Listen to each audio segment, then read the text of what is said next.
What is up, y'all? This is JPTV 3000. I'm here with Anthony. and of course, everybody already knows. Shaq Diesel. Anthony, man, what brought you up here to Williston, North Dakota? Man, honestly, it was the prospect of a better life.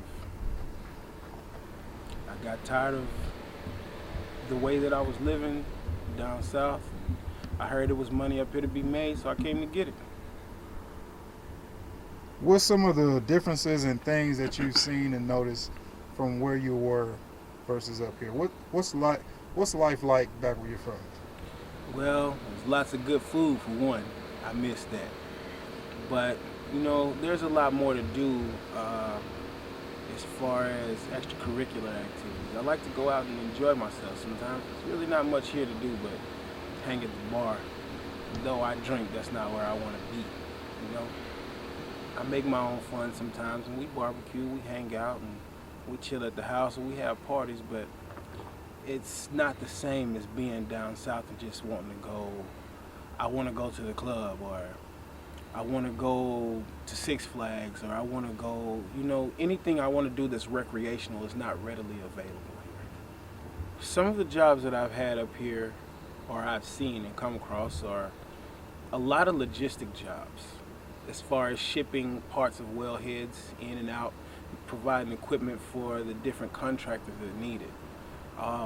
There are also opportunities building tank batteries if you have that skill. There's fracking if you know how to run the equipment that they use to do that. You have water transfer, which is a fairly easy job. I did water transfer for like 3 years, man. Oh shit, fairly easy. That's a lot of respect. You have production, which means you're basically reading meters, making sure that everything's intact. Everything's tied up the way it should be. You have no leaks.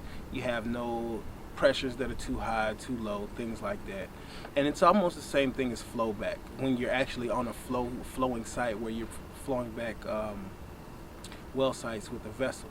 It's the same thing as running a treater. You make sure that your gauges are good, make sure your pressures aren't too high or too low, make sure that you're getting consistent oil, and you're basically making sure that you don't have any sand or salt in the water or in the oil.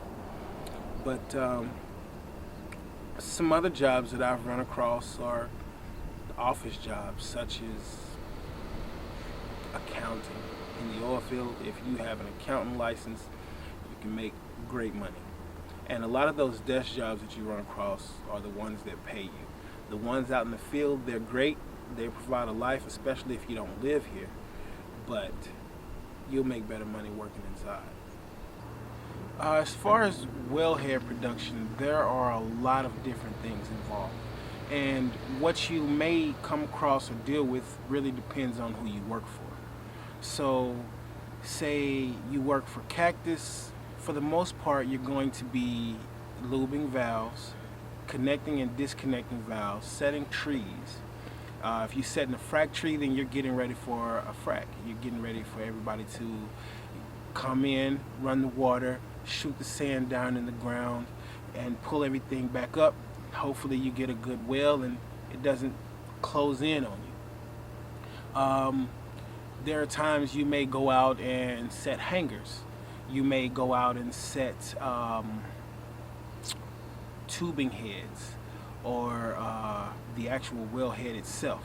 Most of the things that I named are the things that are underground, but when you set the actual tubing head, it's above ground. I mean, not the tubing head, the wellhead, it's above ground.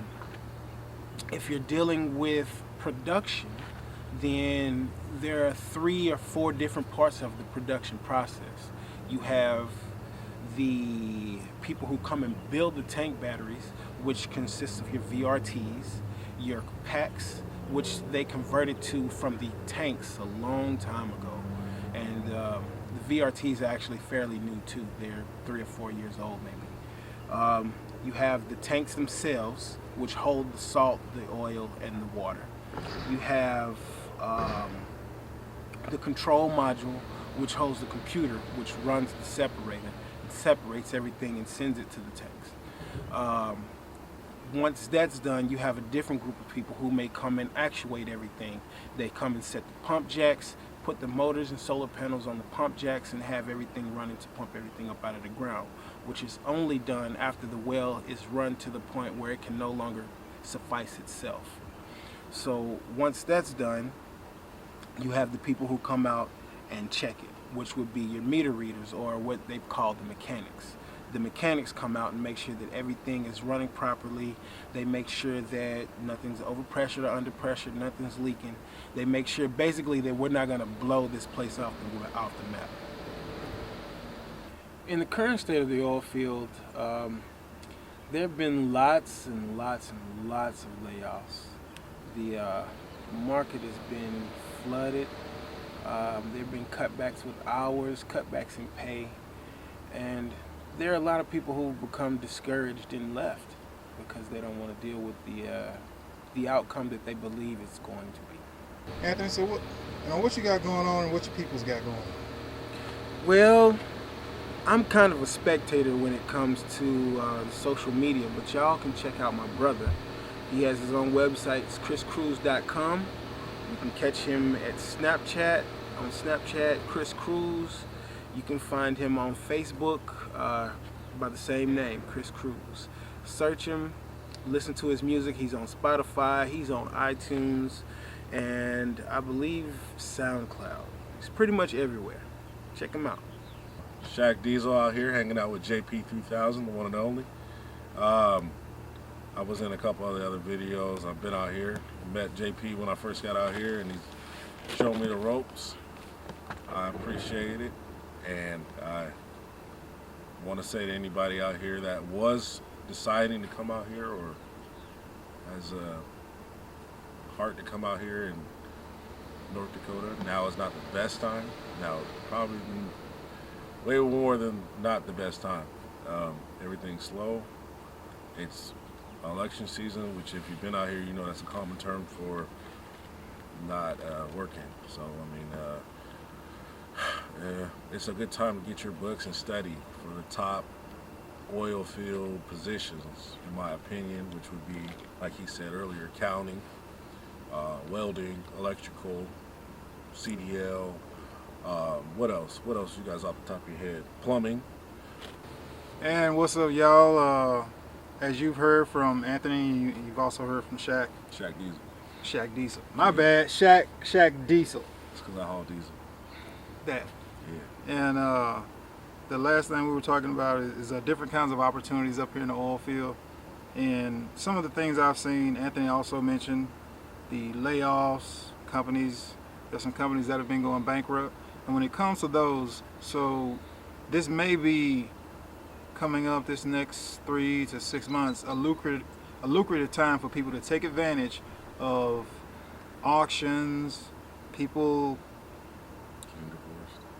Well, I didn't want to say it like that. I'll keep it to you 1,000, all right? Didn't divorce, lots of domestic violence cases. Guys, be careful out there. Just walk away, you know?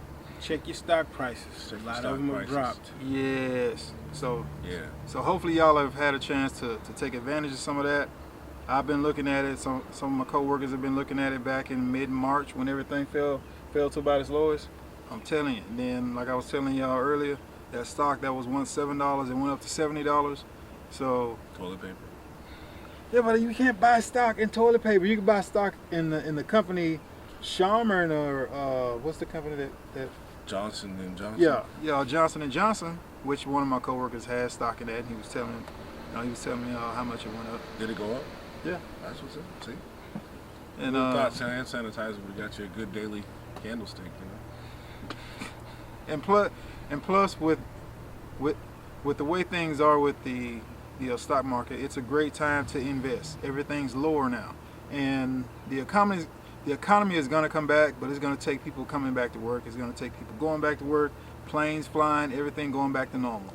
Then you'll be able to double your profit if you bought your Halliburton at $5.10 and your Halliburton goes up to $15 or $20. So, could we play a little game and name that stock? I've actually indulged in that quite a bit. Hey, if you had a stock to choose right now, what would you choose? Well, for the camera. That way, when it's later down the road, we look at it, it's gonna say, I've put a lot of money into marijuana stock. okay, JP. I've put money into Halliburton because I've seen, and on the reason that I've put money into Halliburton is I've seen Halliburton repeatedly. I've seen them do it. When it fell in 14, Halliburton went down to about $20-some. That summer, Halliburton came up to about 35. That following summer after that, it came up to about 45 or so. Yeah, 45, 50, it came up to that range. I was like, oh man, if I'd have bought that, I would have doubled my money. Dude. Then when stuff slowed down in 17, somewhere around up in there, it did the exact same thing. And I procrastinated that time. But since this time it went down to $5 a share, and it hadn't been that low in over 25, 30 years, something like that. Yeah. So the way I look at it, Halliburton's not going anywhere. Any of those companies, Halliburton's not going anywhere. Who did they just buy too? I don't know. They just bought some larger company that was out here. Schlumberger, No, it was another fracking company, right? Didn't they buy King Extreme? or Was it Extreme? one of the other companies? Oh yeah, they bought their wireline. I think Yeah. Halliburton bought somebody's wireline Okay. company or something. So that adds to their abilities. And another thing to look for, like I was saying, when it comes to companies going bankrupt, companies just selling out everything, they're saying, okay, we're done. We had a good try. The people who come in and buy the company, let's say they buy a company like Schlumberger, and they say, okay, we only want to do wireline. This is the exact same thing that Halliburton did with Baker Hughes. Halliburton said that, okay, Baker Hughes, we want to buy you, but we want this, this, and this. But since they said that would make Halliburton a monopoly, they couldn't go through with that deal. But Halliburton was able to buy all of Baker Hughes' frac equipment, their entire frac fleet, their wireline, and the only thing Baker Hughes does now is chemicals, which is what Halliburton wanted in the first place. That's what they really wanted. So I don't know all of this stuff 100% because I'm going by people that I've worked with, people that I've met that work at Baker Hughes and they work at Halliburton. And when it comes to everything coming back, it's just a matter of putting yourself in a good position to where you can take advantage. You can come out on the better side. Yeah. You can double up, you can triple up, depending on how much you're looking at and you're focused on what you're doing. And Anthony, Shaq, when either one of you guys got something else you want to add in there? Yeah, invest in cobalt. Like Cobalt is one of the mixtures for the lithium batteries that makes the batteries last longer and gives it better performance. So for that one, would you be investing in the mining company that's mining it, or the company that's purchasing that from the mining company? I'm not sure, but look into it. Okay. Because when the Rivian R1T and the Tesla Cybertruck come out, Yeah. it's gonna. I mean, it's the top market is trucking, from what I know, and it's gonna change the game. So if I had to guess now, I would say whatever has to deal with the lithium-ion batteries is gonna be very profitable or gonna change them. So I would look into that. That's my guess. Well, guys, this is JP TV 3000. I'm here with Anthony. Shaq Diesel. So we'll see y'all next time. Y'all stay positive and don't worry too much about the coronavirus because hey, you can only worry about so much in life. There's a lot of stuff out there going on out there in the world, and there's a lot of things that are being pushed at you to get people to react in a certain way. But just keep doing what you've been doing. That has allowed you to be successful for a long period of time. Pray. Exactly. Pray. You can't. Just bow your head and pray. Exactly. You can't lose when you gamble on you. Very true. That's the truth. That's the oil field thing, man. Yeah, everybody out there, gamble on yourself. If you can't get out here, things are slow out here. Take your time. Practice with the book. Find someone that is in the field in your area and practice on it. Having a skill is definitely something that you will benefit from coming out here because it's not just anymore just come out here and hop on everywhere. They need specific people. Yes, warm bodies help, but warm bodies that can think and operate always have a better chance to operate out here with success. Especially when you're saying you want you want $100,000 a year. Yeah.